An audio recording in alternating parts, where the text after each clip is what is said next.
우리에게 자연스러운 사실은 세상 속에서의 느끼는 감정이죠. 내가 자연스럽게 받아들이고 호흡하면서 느끼는 정서, 자연스러움.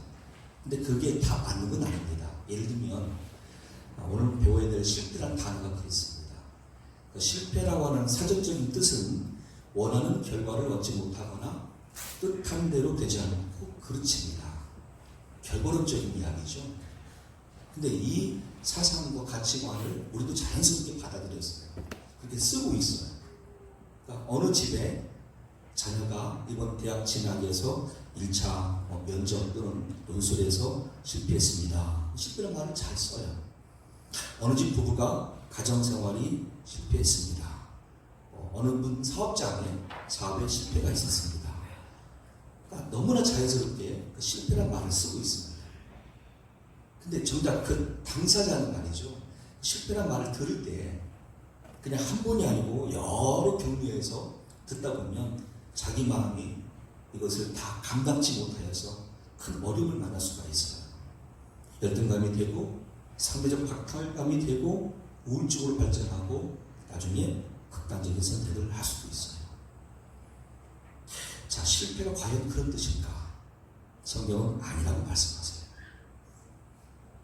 자, 성경에 쓰이는 실패라는 단어는 헬라어 레이포인데요. 결석하다, 원하는 것이 결핍되다, 부족하다 하는 뜻인데 그 출처가 무엇이냐면 하나님 말씀이 기근을 이룰 때, 하나님 말씀이 없는 상태, 그래서 하나님을 믿지 않는 상태, 이것을 실패라고 말씀합니다.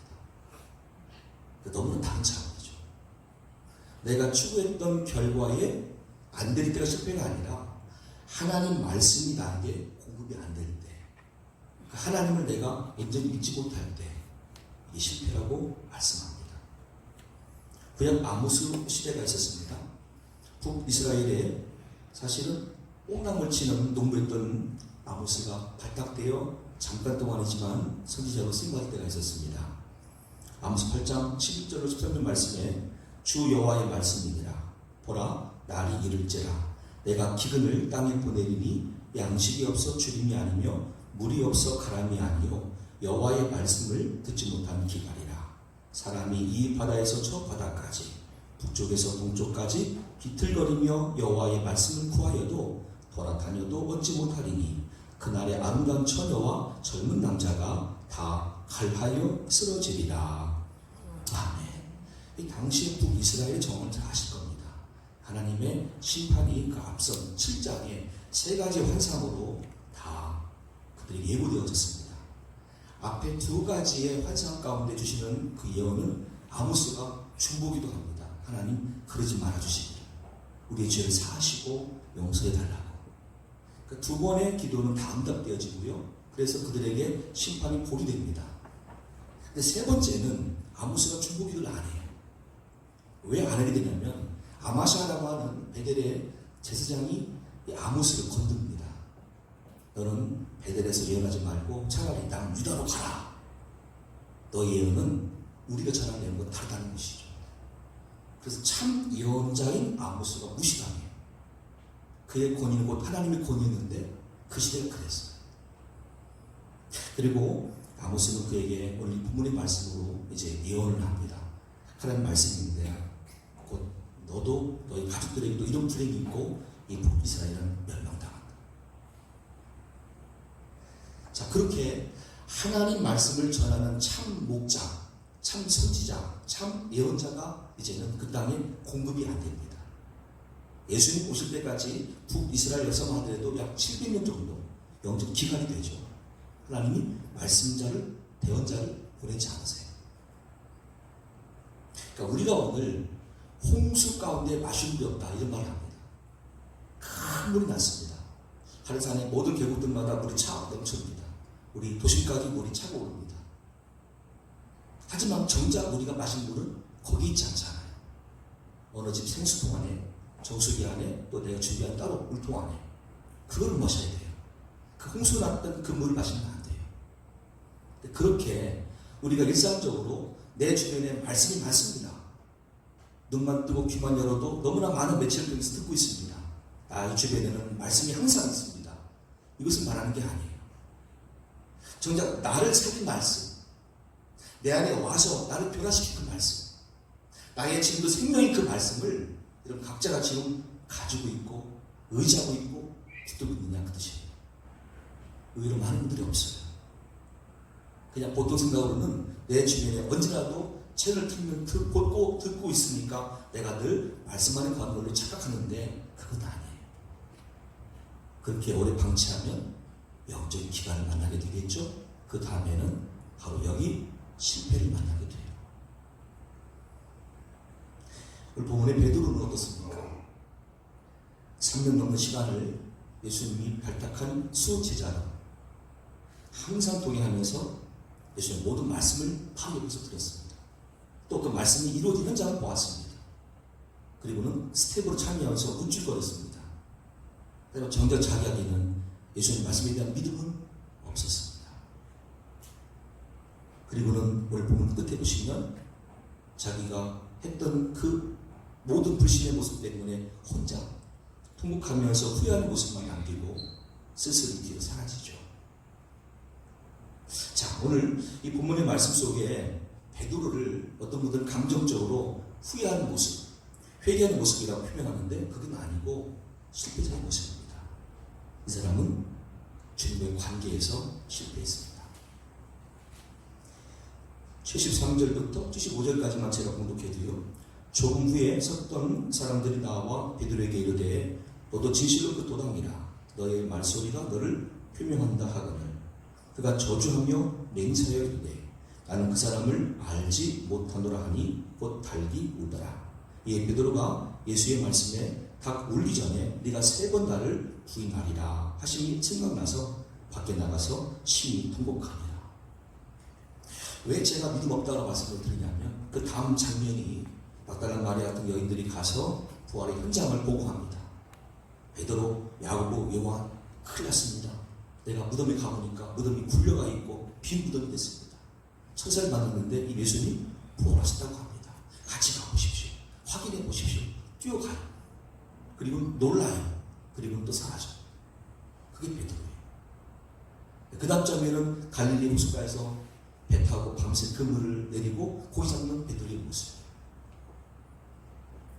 결국 몇 가지 잡히시고 부활하시고 그 이후의 장면을 연상해 보아도 베드로에게 믿음은 안 보여요.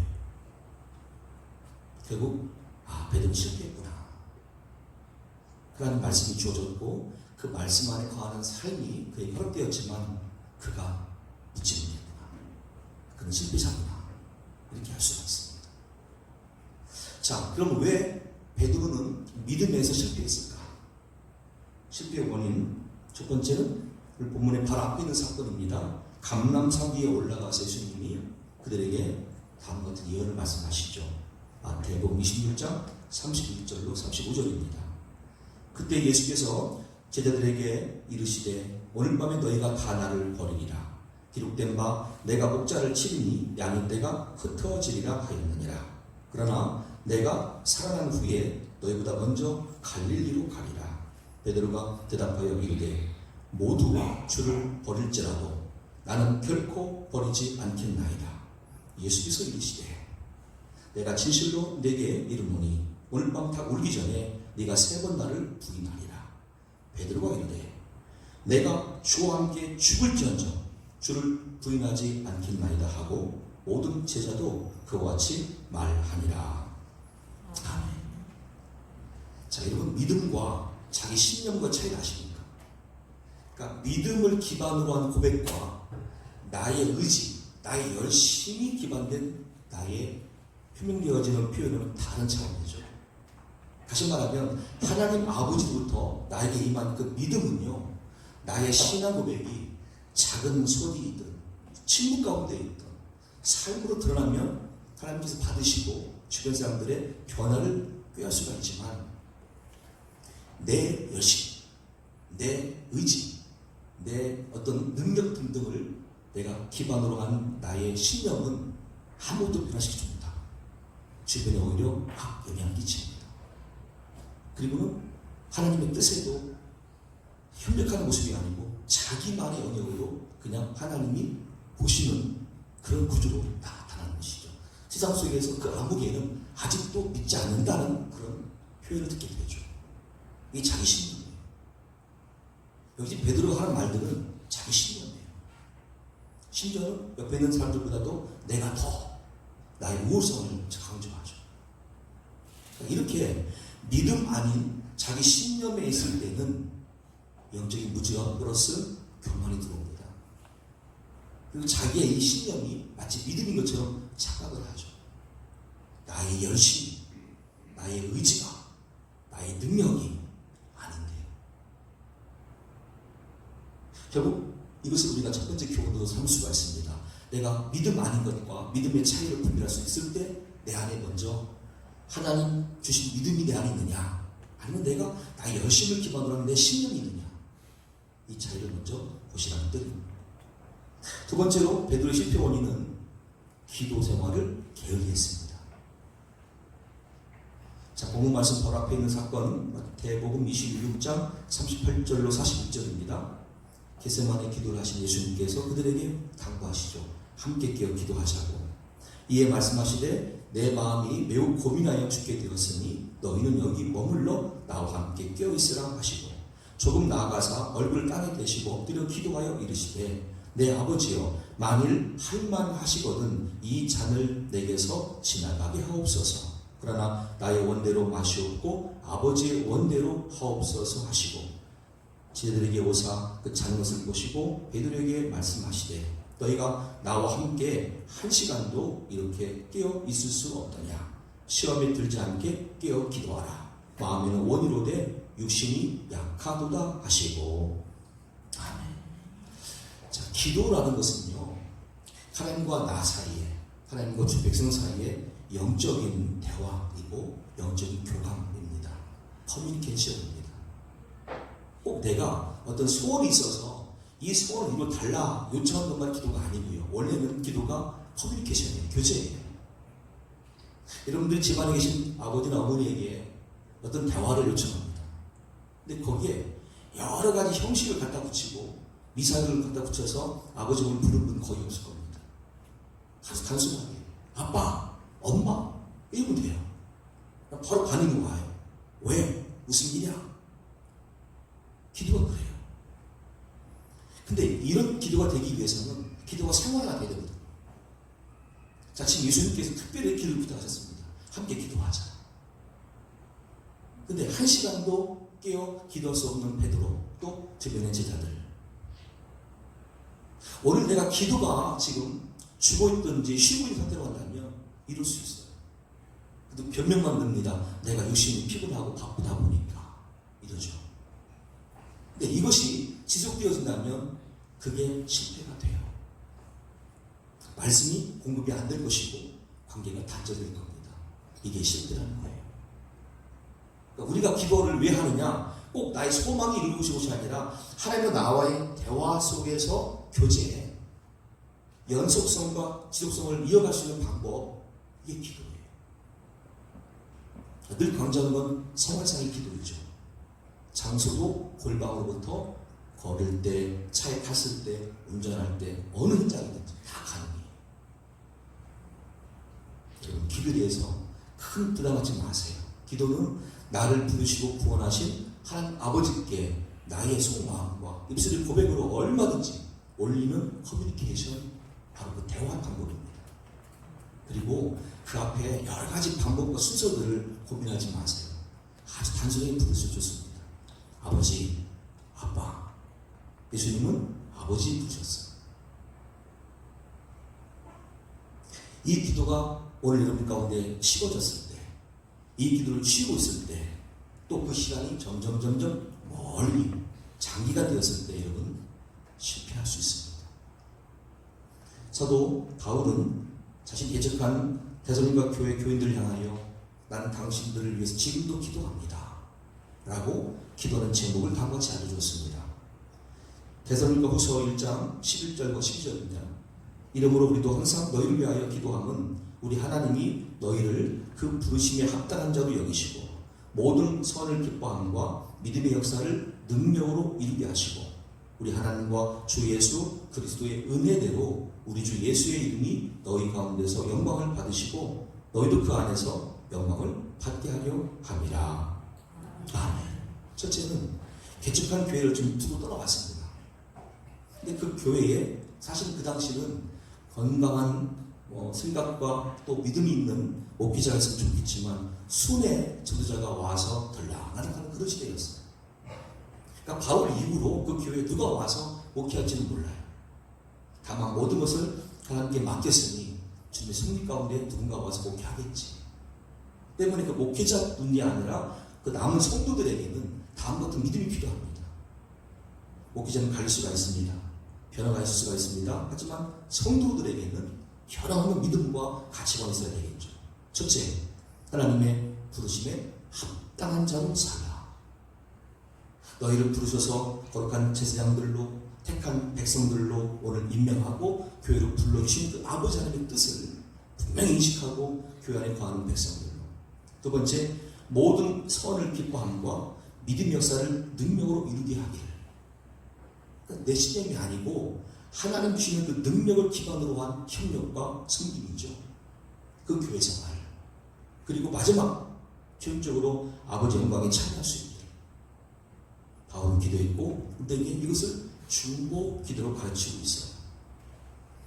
혹시 내가 기도 생활 도중에 게을렀다든지 기도를 쉬고 있는 가운데 이제 내가 기도를 다시 시작하고 싶은데 잘 못하겠습니다 하는 분이 있을 수가 있다고 한다면 이 성경 말씀은 큰 도움이 될 겁니다. 오늘 우리 안에 성령이 계시고 예수님은 하나님 보좌 우편에서 우리를 대신하여 지금도 중보하고 계시죠. 우리의 마음을 조금만 열고 인식을 달리하여 주님께 의지하시고 부탁해 보십시오. 내가 이제는 기도를 하고 싶은데 이 기도의 끈을 다시 붙들고 싶은데 주님 저를 도와주시옵소서. 분명히 바울처럼 우리에게 말씀하실 겁니다. 우리 향한 기도가 끊임없었다. 이렇게 기도하고 있었다라고 가르쳐 주실 겁니다. 그래서 내 기도가 살고 주님과 교제가 살고 그 가운데 말씀이 공급되는 은혜를 날마다 경험할 수 있는 여러분 되시기를 간절히 축원합니다. 자, 이제 우리가 고민한 것은 베드로는 그럼 과연 실패해서 끝났을까? 아니었죠. 실패자 베드로에게 말씀이신 예수님이 찾아가십니다. 그를 회복시키십니다. 그리고 베드로가 이제는 우리 앞에 설 수 있는 사도로 부름받습니다. 요한복음 21장 15절로 17절 말씀 보시면 그들이 조각 먹은 후에 예수께서 시몬 베드로에게 이르시되 요한의 아들 시몬아 네가 이 사람들보다 나를 더 사랑하느냐 하시니 이르되 주님 그러하나이다. 내가 주님을 사랑하는 줄 주님께서 아시나이다. 이르시되 내 어린 양을 먹이라 하시고 또 두 번째 이르시되 요한의 아들 시몬아 네가 나를 사랑하느냐 하시니 이르되 주님 그러하나이다. 내가 주님을 사랑하는 줄 주님께서 아시나이다. 이르시되 내 양을 치라 하시고 세 번째 이르시되 요한의 아들 시몬아 네가 나를 사랑하느냐 하시니 주께서 세 번째 네가 나를 사랑하느냐 하심으로 베드로가 근심하여 이르되 주님 모든 것을 아시오매 내가 주님을 사랑하는 줄을 주님께서 아시나이다. 예수께서 이르시되 내 양을 먹이라. 아멘. 물론 신학적으로는 이 안에 언어 구성을 다시 설명할 필요가 있습니다. 예수님은 두 번씩이나 아가페 사랑으로 물으시고 베드로는 처음부터 끝까지 필레오로 답변합니다. 필레오는 친구 사이의 우정을 말하는 것이죠. 주님은 끝까지 희생적인 사랑, 아가페를 말씀하시고 원하셨는데 베드로는 거기에 미치지 못하는 대답을 해요. 그게 중요한 것이 아니고 이 한 사람 베드로를 살리시기 위해서 회복하시기 위해서 말씀이신 예수님이 찾아가셨다는 것이죠. 먼저 기다리셨고 그에게 오늘 이 세 번의 기회를 통해서 회복의 역사를 허락해 주신 하나님이십니다. 우리 주변에 나도 모르게 자연스럽게 배운 말이 있습니다. 실패. 저 집에 자녀 교육에 실패. 이 집에 사업에 실패. 이 집에 가정생활에 실패. 이 집에 학업에 실패. 진학에 실패. 뭐 등등 많은 실패라는 말을 내가 입에 달고 살았습니다. 그것이 자연스러웠습니다. 또 그것을 내가 나의 중보 제목 삼고 하나님 아버지 저 가정에 실패한 것을 하나님께서 이렇게 회복시켜달라고 나도 모르게 기도했을 겁니다. 그 모든 내용들은 다 가짜고 거짓입니다. 잘못된 기도였습니다. 누가 먼저가 아니라 하나님 아버지, 저 가정에 표면적으로는 사업이 안 됐고 자녀가 진학을 못하였고 결혼도 못하였고 이런저런 아픈 모습 보이는데 여전히 하나님 아버지의 말씀을 붙들고 있고 말씀 안에 거하고 있고 믿음으로 기도하고 있는 이상 저들은 실패가 아님을 알게 해주시옵소서. 스스로가 그걸 알게 도와주시옵소서. 이건 실패가 아니야. 이건 절망거리가 아니야. 얼마든지 그리스도 예수 안에서 내게 능력 주신 자 안에서 난 할 수 있는 거야. 다만 현재는 나에게 이런 연단의 기회를 주신 것뿐이야 라고 받아들이게 하옵소서. 사실 이렇게 기도해 줘야 돼. 근데 교회도 세상의 가르침을 그대로 답습하다 보니까 교인들 서로 그렇게 나눕니다. 저 실패한 사람, 결혼생활 실패했대, 자녀교육 실패했대, 진학과 취업 실패했대 등등. 아니에요. 그들이 하나님 말씀을 다 공부하고 있고 말씀 안에 붙들려 있고 말씀을 의지하고 기도하고 있다고 한다면 실패한 게 아니에요.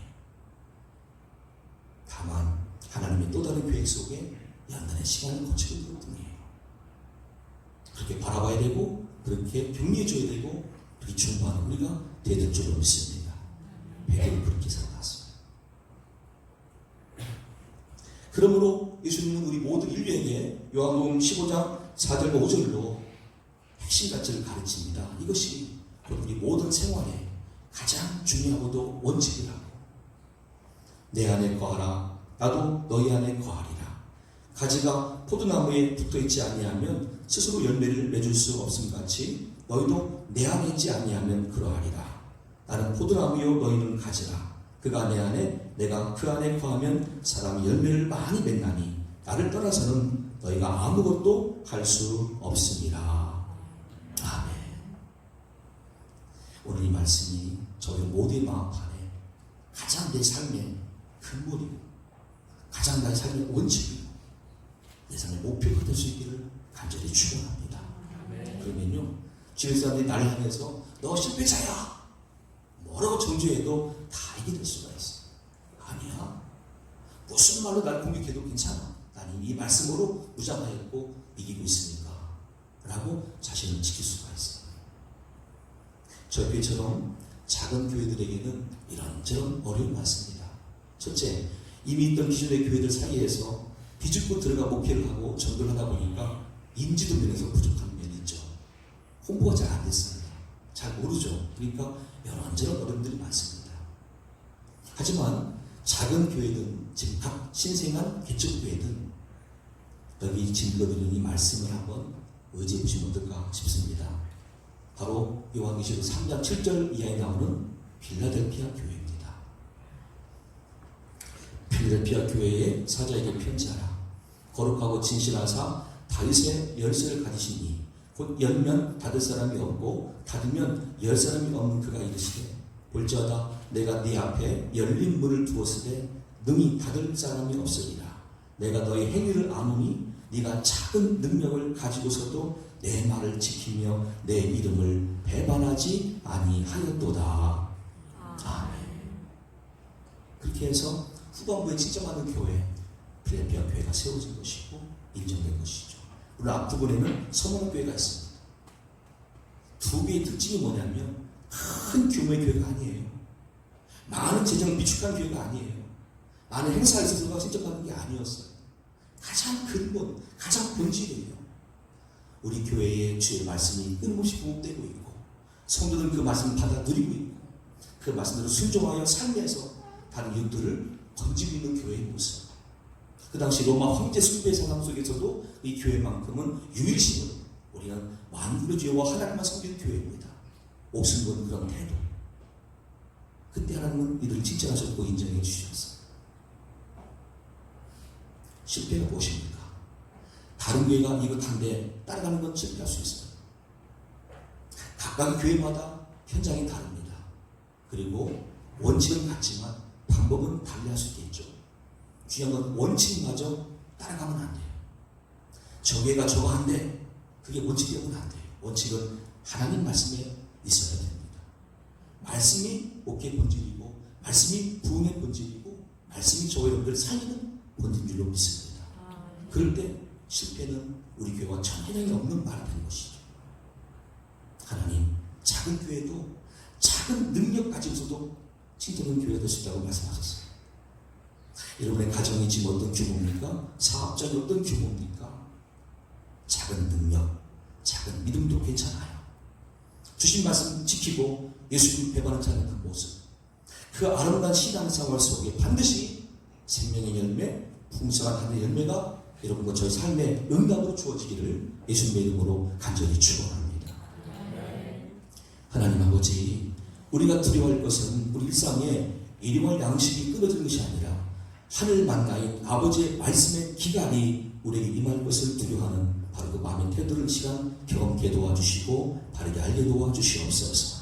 아버지, 홍수심에 만실 물이 없는 것처럼 너무나 많은 환경 속에서 자연스럽게 말씀을 접할 때는 많아도 정작 내 마음속에 새겨진 말씀은 몇 구절에 있는지, 내가 외우고 의지하는 말씀은 몇 구절에 있는지 돌아보게 도와주시옵시고, 이제부터라도 말씀하시는 하나님과 늘 만나 교통하는 삶으로 영광 돌리게 하여 주시옵소서. 주여, 우리에게 말씀하여 주시옵소서. 그 말씀을 마음에 새기게 하시고 붙들게 하시고 의지하게 하시고 믿고 기도하며 주님과 늘 동행하는 거룩한 성도의 삶을 이어갈 수 있는 모두가 되게 도와 주시옵소서.